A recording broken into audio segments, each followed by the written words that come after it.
que o melhor de Deus ainda está por vir. Quantos podem dizer um amém? Nós temos falado aqui sobre a chave de fazer discípulos. Quantos aqui são discípulos de Jesus? Levanta a mão aí. Nós estamos nessa série de a chave de fazer discípulos. Guarde isso. A chave da grandeza de Deus é deixar de viver para ti e você viver para Ele. Aquele que não aprende a deixar de viver para Ele, jamais, olha aqui, aquele que não aprenda a deixar de viver para Ele, jamais encontrará a doçura que é a presença de Deus na sua vida. Essa presença de Deus, eu carrego essa presença, eu vivo essa presença. Com os meus 19 anos aqui nesse país, 20 anos, eu entreguei o meu corpo, eu entreguei a minha vida para Jesus. Eu sei o que é a presença de Deus na minha vida.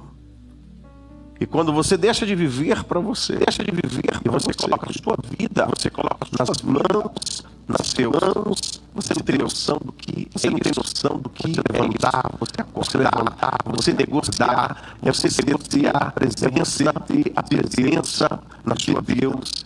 Deus não põe a presença de gente na vida que não quer viver para Ele, que não quer viver para Ele. Alguém diga assim, Deus não põe a presença gente que não quer viver para Ele, que não quer viver para Ele. Você quer viver a glória de Jesus. Coloca a presença dele na vida de quem quer para Ele viver para Ele. Em Lucas, coloque para nós. Lucas capítulo 9, verso 23. Olha que coisa linda. Quem dizia aqui? Quem dizia? Jesus dizia. Quem dizia? A todos. Diga assim, é você. Não, diga para ele, a todos, você. Diga, seu filho, seu pai, sua tia. Jesus dizia a todos, se alguém quiser acompanhar-me, seguir-me, negue-se a si. Negar-se a si mesmo é fácil, irmãos? Negar-se a si mesmo é fácil? Na hora que a mulher vem toda cheirosa, bonitona, na hora que a bebida, a droga aparece, negar-se a si mesmo é fácil, irmãos? Na hora que a oportunidade de fazer aquele negócio, olha o que ele diz: aquele que negar-se a si mesmo, tome uma vez por mês a cruz. O que está escrito aqui? O que está escrito aqui?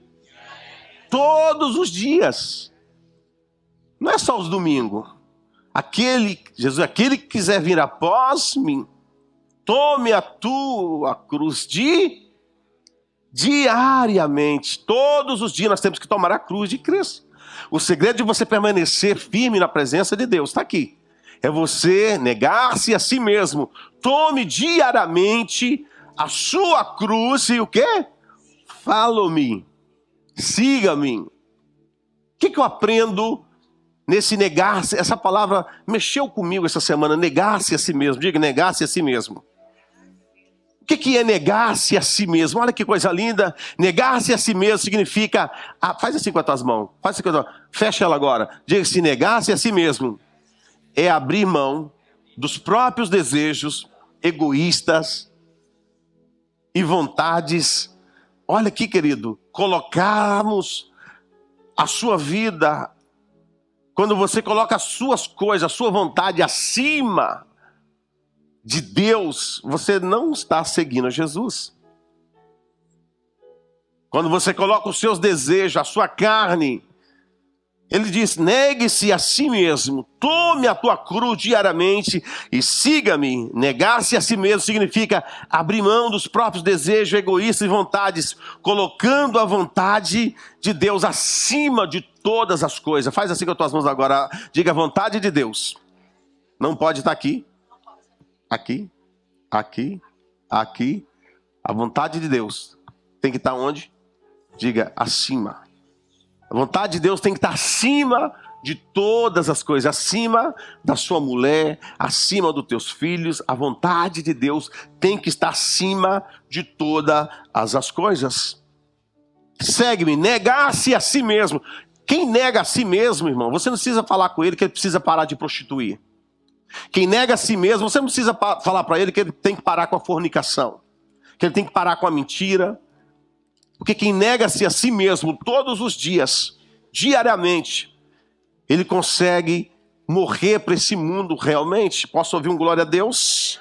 Os homens e mulheres que o diabo tem mais medo são aqueles que deixaram de viver para eles. Quando você deixa de viver para você, eu vou falar isso aqui mais uma vez, que ninguém deu um glória a Deus aí. Os homens e mulheres que o diabo mais teme são aqueles que deixaram de viver para si. Posso ouvir um amém? Quando você deixa de viver para você e vive para Cristo. Paulo, para mim, é um dos homens mais tremendos da Bíblia. Paulo diz assim, irmão, que o viver era lucro e o morrer era ganho. Paulo era um homem que detestava viver para ele. Paulo não queria viver para ele. Por isso que ele diz, para mim o viver é lucro e o morrer é ganho. Paulo não queria viver para ele. Paulo não queria fazer a vontade dele, os desejos dele. Paulo só queria fazer a vontade de Cristo Jesus. Se eu fosse você, juntava uma mão na outra e dava uma salva de palma bem forte para o Senhor Jesus. As pessoas que não aprendem a viver para Deus são presas fáceis para Satanás. Escuta isso aqui. As pessoas que não aprendem a viver para Deus são presas fáceis para o inimigo. Mas quando você aprende a viver para Deus, quando você aprende a ser um discípulo de Deus, você aprende isso. Você sabe que Deus tem que estar acima de tudo e de todas as coisas. Mateus no capítulo 28, olha o que está escrito em Mateus no capítulo 28. Ele diz, nós temos usado esse texto, portanto, vão e façam a todas, batizando-as em nome do Pai, do Filho e do Espírito Santo, ensinando-as a obedecer a tudo o que lhes ordenei. E eu, olha a promessa, e eu estarei sempre até o fim. Quantos acreditam nessa promessa aí? O nosso chamado não é ensinar as pessoas sobre o que fazer, mas ensiná-las a se conectar ao coração do Pai por meio da entrega de sua vida a Jesus Cristo e através de um relacionamento com o Espírito Santo. Você e eu é o meio que Deus escolheu para nós alcançarmos o mundo. Deus escolheu, olha que coisa linda, diga, você e eu somos o meio que Deus escolheu para alcançar vidas, pessoas no mundo. Deus nos escolheu, Deus escolheu você. Se você é salvo, você foi salvo para salvar outras pessoas. Se você foi liberto, Deus te libertou para que você vá e liberta outras pessoas. Há muitas pessoas esperando por você, querida. Há famílias, amigos, há vizinhos. Você foi salvo para salvar. Você foi gerado para que você possa gerar outras pessoas. Diga comigo, fomos chamados para mudar vidas, transformar cidades e discipular nações. Mais uma vez, fomos chamados para mudar vidas, transformar cidades e discipular nações. Quantos podem dizer um amém? Bata a palma bem forte aí para o nome do Senhor Jesus. Continuando hoje a nossa série de mensagens, relacionamentos, a chave de fazer discípulo. Vamos lá, relacionamentos, a chave de fazer discípulo. Nesses 2 domingos, nós falamos sobre mentalidade transformada. A pastora Gi trouxe a primeira ministração sobre mentalidade transformada. Eu quero aconselhar você para você voltar lá e assistir. Mente transformada.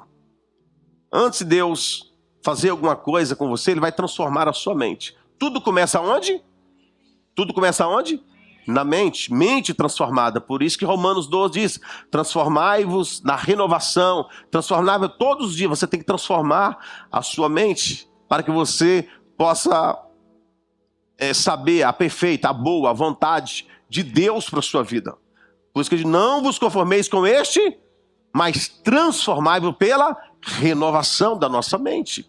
Mente transformada, uma mente grande, Tem gente que a mente dele é uma mente de galinha. É uma mente de passarinho. Não, Deus te deu uma mente grande. Diga, a minha mente é uma mente grande. Diga, eu vou pensar grande, porque o meu Deus é grande. Você tem que pensar em coisas grandes. Tudo começa onde? O sucesso de qualquer pessoa, querido, começa da sua mente. Na sua mente. Provérbios do capítulo 23, verso 7, diz assim, que você tem que imaginar. Assim como imagina no seu coração, assim será. Você tem que imaginar todos os dias. Não, eu sou abençoado, eu sou filho de Deus. Você tem que imaginar. Você tem que trazer isso em vida para a sua vida. Se você fica imaginando que você vai ser um derrotado, que você não vai conseguir nada, que você não nasceu para vencer, você vai ser o que você imagina. Somos aquilo que imaginamos. Posso ouvir um amém? Você é aquilo que você imagina. Um dia você imaginou estar nesse país, você está nesse país. Tem alguém que imaginou um dia para estar nesse país? Você um dia imaginou, vou chegar naquele país e você está aqui. Continua imaginando que Deus vai trazer à existência o que não existe na sua vida. Só junta uma mão na outra e faz um barulho aí. E nós falamos, na penúltima agora, nós falamos sobre sensibilidade espiritual. Diga essa palavra, sensibilidade espiritual. Se você perde a sua sensibilidade espiritual, você está morto espiritualmente. Hello, olha aqui. Crente que perde a sensibilidade espiritual, você está dead, morrendo.com.br. Diga, por quê, pastor? Porque quando você perde a sensibilidade espiritual, você perde a comunicação com o Espírito Santo de Deus. Você tem que estar ativado. Quando você tem sensibilidade espiritual, você está conectado com o Espírito Santo de Deus. Você não vai ter dificuldade de falar com Deus, de chegar a Deus, de ouvir a voz de Deus, porque você tem sensibilidade. Sensibilidade, paladar. Você já comeu uma comida? Nessa última pandemia que teve, muitas pessoas perderam o paladar. Coisa ruim é você comer sem um paladar. Não tem gosto nenhum. Eu não perdi. Pensa no cara que come. Não perdi. Tem pessoas que perdem o paladar. Assim é a sensibilidade espiritual. Quando você perde a sensibilidade espiritual, quando você não está sensível ao Espírito Santo de Deus. Quantos querem ser mais sensíveis às coisas de Deus? Diga glória a Deus. Quantos querem ser mais sensíveis às coisas espirituais? Diga glória a Deus. Ser sensível. Sensibilidade espiritual. Eu queria que você ouvisse essa mensagem. Foi a mensagem de domingo passado. Vai lá na sua casa, na hora que você estiver dirigindo, trabalhando, ouve sobre sensibilidade espiritual. E hoje nós estaremos conversando sobre o tema atitude proativa. 1, 2, 3, repete comigo. Coloca aqui para nós. Atitude o quê? Proativa. Nós vamos ao livro de João, último capítulo 21 do Evangelho de João. Eu queria que você anotasse algumas passagens. Eu vou falar algumas passagens aqui que são pérolas. Queria que você anotasse essas passagens. Coloca aí o seu celular no modo avião. Anota, você tem um note aí. Foi para isso. Coloca aí para você anotar. Isso aqui são relíquias. Isso aqui é muito importante para você. Às vezes a gente viaja, como a gente vai para Israel, e você chega ali e algumas pessoas não sabem aonde estão. Pastor, o que é isso aqui? Não, isso aqui é o Monte Sinai. O que é isso aqui? Isso aqui é o Monte da Bem-aventurança. O que é isso aqui? Isso aqui é o tanque de Betesda, onde o crente... Então você tem que aprender sobre a Bíblia. Eu queria que você anotasse. Quando você anota, você não esquece. João, no capítulo 21, o verso 15, é o último capítulo do Evangelho de João, ele diz assim: depois de comerem, Jesus perguntou. Quem perguntou? Quem perguntou? Jesus perguntou a Simão. Olha que nome lindo. Vamos lá mais uma vez. Jesus perguntou a Simão: Simão, filho de João, você ama realmente, mais o quê? Vamos lá mais uma vez. Você me ama realmente mais do que esses? Disse ele: sim, Senhor. Tu sabes que eu te amo. Aí o que Jesus diz para ele? O que Jesus diz para ele? Qual foi a ordem que Jesus disse para ele? Cuide dos meus cordeiros, cuida das minhas ovelhas. Olha aqui, pastor não é dono de ovelha nenhum. Você já viu o pastor falar, minhas ovelhas? Você não é o dono de ovelha, eu não sou pastor, Erasmo não é pastor, eu pastoreio as ovelhas de Jesus. Tem pastor que ele gosta de manipular a ovelha dele. A ovelha é de quem? O que ele diz para Pedro? Cuida de quem? Dos meus cordeiros. Cuida, outras passagens falam, ovelhas. Cuida das minhas ovelhas. A ovelhas, ela é do Senhor Jesus. A ovelhas não é de pastor, não é de bispo. Por isso que ele deu uma ordem para Pedro. Pedro, se tu me amas, cuide das minhas ovelhas. Somos chamados para cuidar de pessoas, levá-las para um desenvolvimento, ao desenvolvimento da fé. Amar, cuidar de pessoas é uma prova que amamos a Jesus Cristo. Quando você ama, você cuida de pessoas. E essa é uma prova que realmente que você ama a Jesus. A nossa missão é dar continuidade para aquilo que Jesus um dia iniciou aqui na terra. Em Gálatas, anota isso aí, Gálatas capítulo 6, verso 2, olha que coisa, o último capítulo de Gálatas. Ele diz assim, levem os fardos pesados um dos outros e assim cumpram a lei de Cristo. Catuca teu irmão, diga assim, eu vou te ajudar a levar esse fardo, viu? Eu vou te ajudar, é por isso que você ajuda.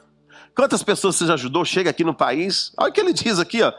Levem os fardos pesados um dos outros. Jesus manda você ajudar. Você notou que tem gente que não gosta de ajudar ninguém? Ele quer a América toda para ele. Ele quer os trabalhos da América todo para ele. Ele quer os carros dos Estados Unidos todo para ele. Ele não ajuda ninguém. Olha o que a Bíblia está dizendo, está dizendo. Levem os fardos pesados uns dos outros. E assim cumpram a lei de Cristo. A Bíblia diz que nós somos o corpo de Cristo. Ora, vocês, 1 Coríntios capítulo 12, no verso 27, 1 Coríntios capítulo 12, verso 27, ele diz assim, ora, vocês são o corpo de Cristo, e cada um de vocês, individualmente, é membro desse corpo. Exatamente isso, nós precisamos fazer aquilo que Jesus fez. Ele nos convidou para dar continuidade a isso. E disse ainda que nós realizaríamos obras maiores. Posso ouvir um amém? Olha esse texto que diz, olha, onde está isso, pastor? João no capítulo 14, verso 12, olha o que ele diz. Digo-lhes a verdade, aquele que crer em mim, crê em quem? Aquele que crê em quem? Em Jesus, em mim. Ele diz assim, fará também as obras que eu tenho realizado. Fará coisas ainda maiores do que esta, porque eu estou indo para o Pai. Diga comigo, uau. Diga, uau. Vou ler mais uma vez e no final você fala um uau aí, viu? Disse-lhes a verdade, aquele que crê em mim. Quem crê em Jesus aí? Também fará as obras que eu tenho realizado, fará coisas ainda maiores do que essa, porque eu estou indo para o Pai. Uau!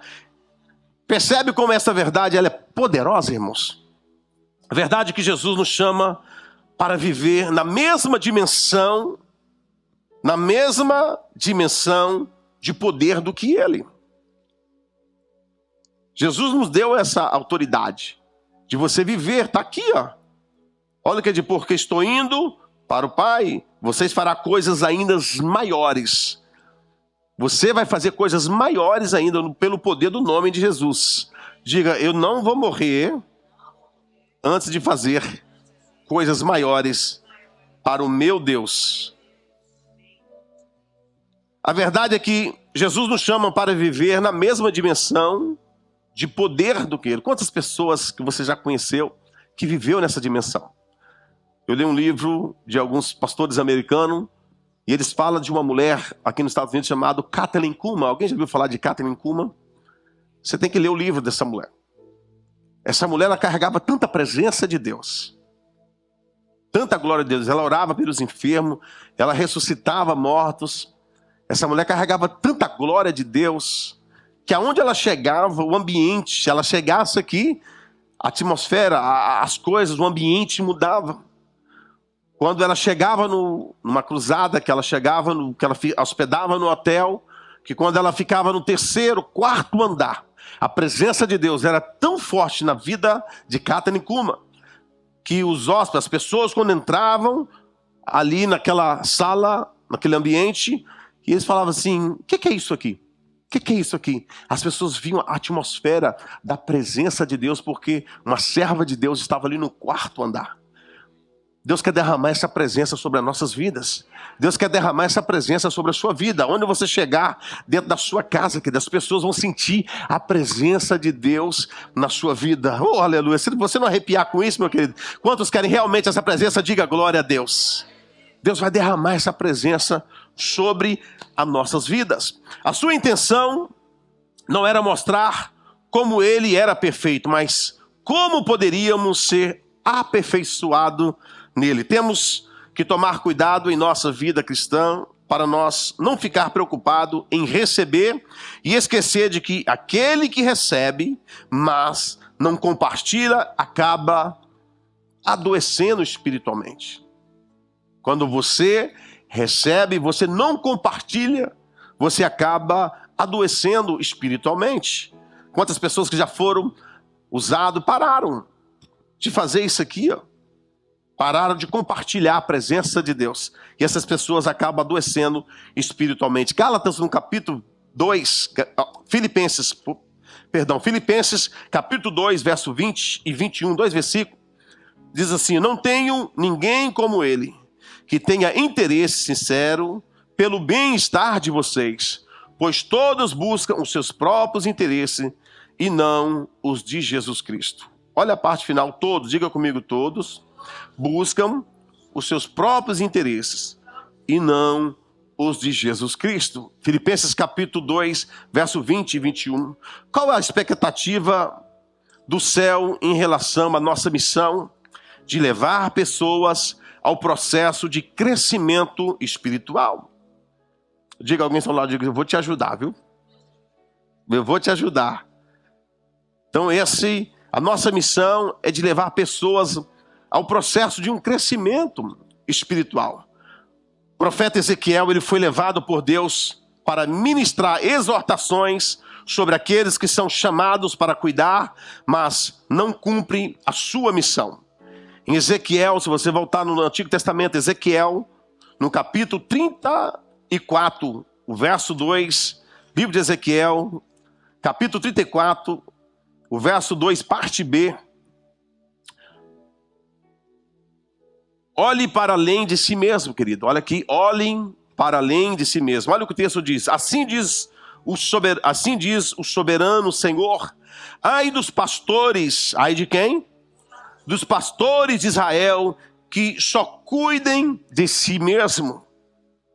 Mas olha aqui, verso 3, Ezequiel capítulo 34, verso 3, diz assim, estejam dispostos a mudar a sua rotina para cuidar de pessoas. Vocês comem a coalhada, vestem-se de lã e abatem os melhores animais, mas não tomam conta do rebanho. Percebe isso aqui, irmão? Olha aqui. Ezequiel no capítulo 34, o verso 4, parte A, diz assim, ó, cuide daqueles que são fracos. Cuida de quem? Olha o que diz, vocês não fortalecem a fraca e nem curaram a doente e nem enfaixaram a ferida. Verso 34, 4, parte B, diz assim, ó, vá ao encontro daqueles que se perderam. Vá ao encontro de quem? Daqueles que se perderam. Vocês não trouxeram de volta as desviadas e nem procuraram as perdidas. Presta atenção nisso aqui, olha aqui, queridos. Seja sensível à realidade espiritual dos outros. Seja sensível à realidade das outras pessoas. Seja bons para com as outras pessoas. A melhor coisa que você pode fazer é ser bom para as outras pessoas. Posso ouvir um amém?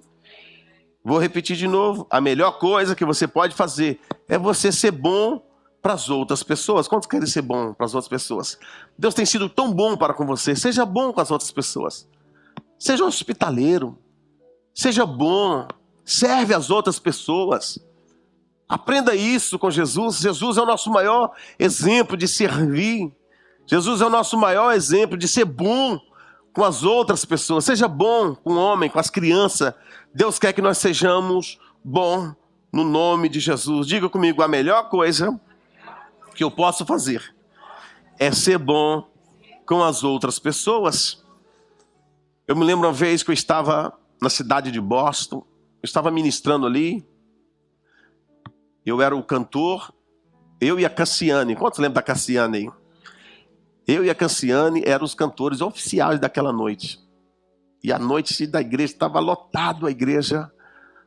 E eu olhei para um rapaz, lá de cima, eu vi um rapaz tão triste, para baixo, todo mundo pegando fogo. E o rapaz, Cassiane, imagina, cantando, eu cantando os corinhos de fogo. E o rapaz, eu olhei para ele assim, o Espírito Santo falou comigo assim, ora por aquele rapaz. Quando terminou o culto, eu estava no salão da igreja, quem chegou perto de mim? O rapaz. Então, era de Deus que orasse por ele. Ele chegou perto de mim, ele disse, pastor, eu queria que o senhor orasse por mim. Eu vi que ele estava perdido, eu vi que ele estava precisando de oração. E eu falei, eu vou ser bom para esse rapaz, eu vou orar por ele. E esse rapaz, ele falou, pastor, eu acabei de chegar do Brasil, estou aqui nos Estados Unidos, estou dormindo no chão, no sofá, mas está bem, pelo menos tem um lugar para dormir. O frio, pensa no frio, irmão, gelo lá fora. E ele disse, estou passando por um momento, minha família ficou no Brasil, estou só. E eu falei assim, eu vou orar por você e Deus vai abrir uma porta de trabalho para você. Ele, amém, pastor, eu creio. Eu falei assim, se Deus abrir uma porta de trabalho para você na Flórida, você vai para a Flórida? Ele falou, pastor, eu não estou podendo nem comprar comida, como é que eu vou para a Flórida? Eu falei assim, não, eu vou te levar para a Flórida. Se você quer ir. Aí peguei o telefone, liguei para meu cunhado trabalhava aqui no armazém de distribuição de mercadoria brasileira, liguei para ele, falei, David, você não está precisando de um rapaz? Ele não falou, tô. Eu falei assim, aí liguei para o rapaz no outro dia, ele já tinha ido embora, né? Liguei para ele, arrumei um trabalho para você, e vou comprar sua passagem, eu vou te ajudar, vou te levar para a Flórida. Ele disse, eu vou, pastor, eu vou para a Flórida contigo. Nunca conheci um rapaz. E antes disso, liguei para minha esposa, irmão. Falei assim, minha esposa, eu tenho um amigo meu aqui, que está querendo ir para a Flórida. Olha a complicação, olha o problema. Falei, eu encontrei com um amigo aqui, eu estou levando ele para a Flórida. Ah, mas quem é? Eu falei assim, não é um amigo meu. Pega aí, você vai ser... Pastora, nunca viu o rapaz. Eu era muito doido, irmão. Levei o rapaz para minha casa. No outro dia, ele já começou a trabalhar. Ajudei ele lá umas 2 semanas, ele ficou lá em casa, né, Rani? Arrumei um quarto para ele. Esse rapaz, ele foi prosperando. Esse rapaz trouxe a família dele, trouxe os filhos dele. Esse rapaz hoje tem casa. Esse rapaz me ajudou na obra de Deus, fazendo a obra de Deus. E hoje está aí, é um camarada próximo, um camarada abençoado. Por quê? Porque eu fui bom para com ele. Quando você é bom para aquelas pessoas, não tem legado melhor do que esse. Você ser bom para as pessoas, você abençoar outras pessoas. Você pode dar um aplauso bem forte do Senhor Jesus? Voltemos aqui para a palavra. Vocês têm dominado sobre eles com dureza e brutalidade. Ezequiel capítulo 34, verso 4, parte C. Dê direcionamento para aqueles que precisam. Dê o quê? Direcionamento para aqueles que precisam. Por isso, elas estão dispersas, porque não há pastor algum. E quando foram dispersas, elas se tornaram comida de todos os animais selvagens. Ezequiel capítulo 34, verso 5. Ezequiel é tremendo, irmãos. Um discipulador não é passivo, mas também ele não é controlador. Diga comigo, um discipulador, mais alto, um discipulador não é passivo, mas também não é controlador. Por isso, o discipulador ele deve sempre ter atitude como de Jesus, ir ao encontro do seu discípulo e ajudá-lo no processo de se conectar a Deus sem gerar com dependência. Essa mensagem ela é baseada em 2 parábolas que Jesus contou e são narradas em Lucas, no capítulo 15, Nós não vamos ler Lucas capítulo, eu sei que você conhece. Quanto conhece essa parábola? Capítulo 15. Nesses dois momentos aqui, temos aqui atitudes diferentes do discipulador. Diante da atitude do discípulo, tenha uma atitude proativa. Uma atitude o quê? Proativa, como a do pastor da ovelha perdida. Primeiro, diga comigo, primeiro, busque o perdido. Qual é o meu papel? Buscar o perdido. Todos nós aqui somos pastores, irmão. Você é pastor. Diga, você é pastora. Você é pastor. Quando você cuida de alguém, pastor não é aquele que está aqui, não. Pastor é aquele que cuida de outras pessoas. Quando você cuida, você é um pastor. Diga, Deus vai me dar vidas para eu cuidar. Para você cuidar, você vai pastorear. Tem gente que não está pastoreando nem a casa dele. Se você pastorear a sua casa, querido, olha aqui. Se você não pastorear a sua casa, alguém vai pastorear por você. Se você não pastorear os seus filhos, alguém vai pastorear os seus filhos por você. Você é um líder que Deus levantou para dentro da sua casa. Se você não liderar, se você não ser pastor, lá no trabalho onde que você trabalha, alguém vai ser pastor por você lá. Posso ouvir um amém? Diga, eu vou tomar posição. E eu vou ser pastor aonde Deus me colocar. Bata a palma e glorifica o nome do Senhor Jesus. Então, primeiro, busque o perdido. Acredito que quase todos aqui conhecem a história do filho pródigo. Quem conhece a história do filho pródigo? Quem conhece? Se você não conhece, você está proibido de dormir hoje sem ler Lucas capítulo 15, viu? Fala sobre a história do filho pródigo. Em uma parábola contada por Jesus e apresentada no Evangelho de Lucas capítulo 15. Você vai ler do verso 11 ao 24. É uma história mais famosa do Evangelho. O jovem conhecia o amor do pai, mas a Bíblia diz que ele decidiu abandonar o lar e viver o seu próprio rumo, viver a sua própria vida, viver os seus próprios desejos. E a Bíblia diz que então que ele pegou as suas coisas, foi, e quando ele gastou tudo o que tinha, quando ele foi perdendo a família, foi perdendo seus negócios, perdendo seus bens, que ele foi se perdendo em si, depois de muito sofrimento, a Bíblia diz que o filho pródigo, ele caiu em si, ao perceber que até os empregados da casa de seu pai vivia melhor do que ele estava vivendo naquele momento. A Bíblia diz que ele decidiu voltar, enfrentando que todos que partem um dia sentem a necessidade, a estrada de volta, a vergonha daquilo que ele fez, a vergonha da sua burrice, a vergonha do seu pecado, a vergonha da sua decisão. Ele ficou com o medo de não ser aceito de volta. Quantas vezes nós erramos, quantas vezes você falha com a sua esposa, com o seu esposo, com o seu pastor, e às vezes você fica com medo de não ser aceito de volta. Mas foi recebido, a Bíblia diz, com uma festa. A Bíblia diz que a festa foi de vestes novas, de anel no seu dedo. Embora o seu irmão tenha lamentado a sua volta, sempre vai ter alguém, querido, que vai lamentar a sua volta, o seu retorno. Infelizmente, essa parábola ela é muito comum nos dias de hoje. Filhos que já conheceram o pai, que já provaram do seu amor, da sua graça, mas por algum motivo deixaram. Eu conheço muitos hoje que estão fora dos caminhos do Senhor. Dá pena você ver pessoas que depois que ele perde tudo, depois que ele perde a família, depois que ele perde o emprego, depois que ele perde os privilégios que ele tinha.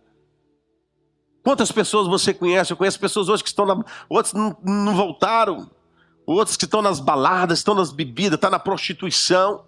Glória a Deus pelos aqueles que estão tentando voltar, mas a gente conhece tantas pessoas que reflete essa passagem que nós estamos ministrando aqui. Na realidade, os filhos pródigos da nossa geração são uma multidão de pessoas que foram machucadas pela religião e rejeitadas pelos irmãos mais velhos que se acharam mais santos do que eles. Muito cuidado com esses santos religiosos, irmãos. Pessoas às vezes que quer apontar, quer dizer que é mais santo do que você, que é mais verdadeiro do que você, que conhece mais a Deus do que você. Os julgamentos no momento do erro os expulsaram na fraqueza e não os amaram nas suas fragilidades, nos seus momentos difíceis. Como servo do rei, nós não podemos desistir dos filhos pródigos. Quantos não vão desistir dos filhos pródigos? Diga amém. Não desista dos filhos pródigos, aqueles que erraram. Nós precisamos ir à busca desses anunciando que o rei os espera com banquete, que o rei os espera de braços abertos. O filho pródigo saiu da casa porque a Bíblia diz que ele estava insatisfeito. Quantas pessoas você vê que está insatisfeito? É por isso que as pessoas, a pior desgraça que tem é a insatisfação, quando você não está satisfeito. Às vezes você está dentro da sua casa, você está com o seu matrimônio, você está com o seu trabalho, mas você está insatisfeito. Quantas pessoas que vêm para aí, chegou, mas está insatisfeita. O problema, muitas vezes, ou maioria das vezes, não é o lugar. O problema somos nós, diga sou eu. O problema somos nós, que nós carregamos essa insatisfação. Então o filho pródigo saiu da casa porque ele estava o quê? Insatisfeito. Cuidado quando você sai da igreja, quando você sai do relacionamento, porque você não está insatisfeito. Lucifer caiu porque estava insatisfeito. Imagina, Lucifer lá nos céus, com os anjos, com Deus, porque um dia ficou insatisfeito. A Bíblia diz que ele caiu. Lucifer caiu porque estava insatisfeito. Um homem que anda insatisfeito depois da cruz não é digno da eternidade de Cristo. Quantos já morreram para Jesus? Diga amém. Não deixa isso, a insatisfação, você andar insatisfeito. Você carrega a cruz todos os dias, diariamente. Todos os dias nós temos que morrer para Jesus. Deus quer que você morra todos os dias, querido. Não é morrer apenas no domingo, né? Antigamente existia os crentes quinzenal. Quem pode dizer um amém aí? Glória a Deus, hoje melhorou. Nós temos os crentes semanal. Pelo menos ele vem uma vez por semana na igreja. Nós temos também o crente mensal, aquele que só vem uma vez por mês. E temos também o crente anual. Eu conheço, tem gente que vem aqui na nossa igreja uma vez por ano. É o crente Papai Noel. E achando que vir uma vez por semana, uma vez por... vai levar para o céu. Deixa eu dizer para você, igreja não salva ninguém. Se você não tomar sua cruz diariamente, se você não fazer a vontade de Deus diariamente, você não é digno do reino de Deus. Eu queria que você fizesse um barulho bem forte aí, com as palmas bem forte, para o nome do Senhor Jesus. Diga para alguém, diga assim, ó, você está melhor do que antes, viu? E eu concluo essa mensagem o quanto você está disposto a falar do amor de Jesus para os perdidos. Vou repetir, o quanto você está disposto a falar do amor de Cristo para as pessoas. Tem alguém aqui disposto? Coloca de pé se você está disposto. Eu lembro que meu pastor da igreja que eu fui, essa é a minha segunda igreja, eu congreguei 22 anos numa igreja, e eu lembro que o meu pastor ali, nas reuniões que nós tínhamos, de líderes, de pastores, ele sempre me mencionava e falava assim, eu queria ter a graça que o pastor Erasmo tem. Ele falava assim, eu prego aqui, mas eu não consigo trazer, o próprio pastor da igreja falava assim, eu não consigo trazer ninguém para a igreja, ele era bom para pregar para a multidão. Mas relacionamento com ele assim, ele falou assim, o pastor Erasmo, não sei o que ele tem. Ele era franco, ele falou assim, pastor Erasmo, quando senta com alguém, a pessoa no outro dia quer ir para a igreja. Quando ele senta com alguém na mesma hora, se ele quiser levar a pessoa para a igreja, ele leva a pessoa para a igreja. Quantas pessoas, irmã, a pastora aqui está de testemunha, eu deixava ela na igreja mais cedo e eu saía com o meu carro, fazendo o quê? Buscando gente para vir para a igreja. Quantas almas eu já ganhei? Ovelha gera? Pastor gera? Pastor? Hoje mudou um pouquinho, eu ganho almas, eu ganho. Mas, querido, se tem uma coisa que eu gostava, é de pessoas. Tem gente que gosta mais de animal, mais de bicho, mais de papagaio, mais de cachorro, do que de gente. Não, Jesus não chamou você para amar cachorro. Jesus não chamou você para... Não, eu gosto de cachorro. Tem um, é lindinho, o Rock. Mas almas vale mais do que cachorro.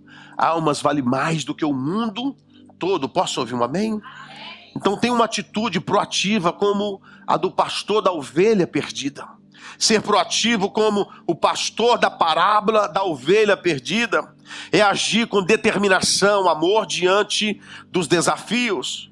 Quando uma ovelha se perdeu, a Bíblia diz que ele não ficou esperando que ela voltasse por conta própria. A Bíblia diz que, pelo contrário, ele tomou a iniciativa, deixou as 99 em segurança e saiu à procura daquelas que estavam perdidas. Deus quer que nós, nesta manhã, que você vá ao encontro das ovelhas perdidas, querido. Deus quer que você gera, Deus quer que você pastoreia. Sua atitude, ela reflete cuidado, responsabilidade, compromisso. Ser proativo significa reconhecer a importância de cada situação e agir antes que os problemas se agravem. É assumir a liderança, buscar soluções e demonstrar que cada pessoa, cada detalhe tem valor. Posso ouvir um amém? Como pastor, sejamos movidos pelo amor e pela coragem de agir, indo além da comunidade para resgatar aquilo que é precioso. Essa atitude reflete o coração de Deus, que não mede esforço para nos alcançar. Quantos querem ser usados realmente por Deus para buscar as ovelhas perdidas? Deus vai colocar pessoas, Deus vai lá no seu trabalho, lá no supermercado, lá no seu vizinho, Deus vai colocar as pessoas do seu lado. Se você, querido, olha aqui, se você colocar no coração que você é um pastor de ovelha. Eu disse aqui, pastor não é aquele que pega o microfone, pastor é aquele que pastoreia, aquele que ganha vidas onde ninguém está ganhando, aquele que está falando de Jesus onde ninguém está falando. Esse é o verdadeiro discípulo. Deus não chamou você para ser crente, não. Crente até o diabo é. Crente, irmão, Deus chamou você para ser discípulo.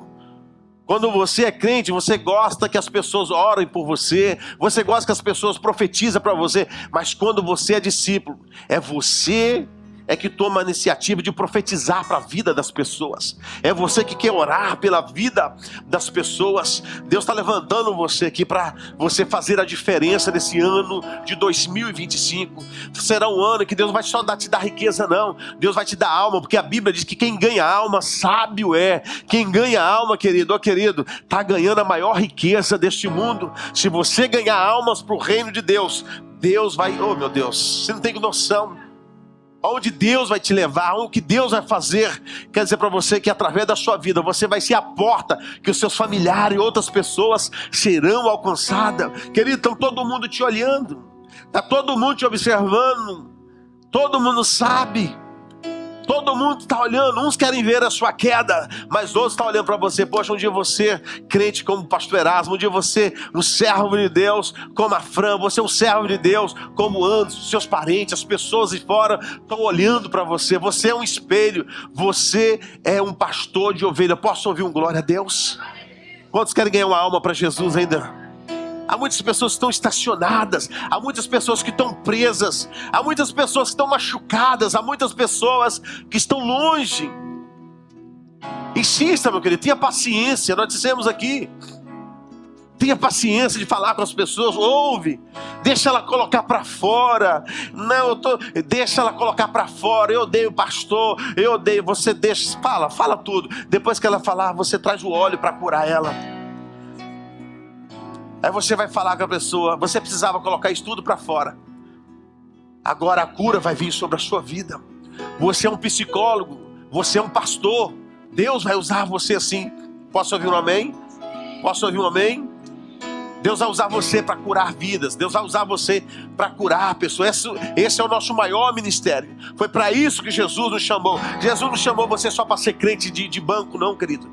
Jesus te chamou para você ser discípulo de Jesus. Você é um discípulo de Jesus, um discípulo que Deus escolheu. Então seja o discípulo do Senhor Jesus. Discipula pessoas, pastoreia a pessoa no nome de Jesus. Você pode estender as tuas mãos para os céus e adorar o Senhor por alguns segundos. E nós vamos orar pela sua vida no nome de Jesus.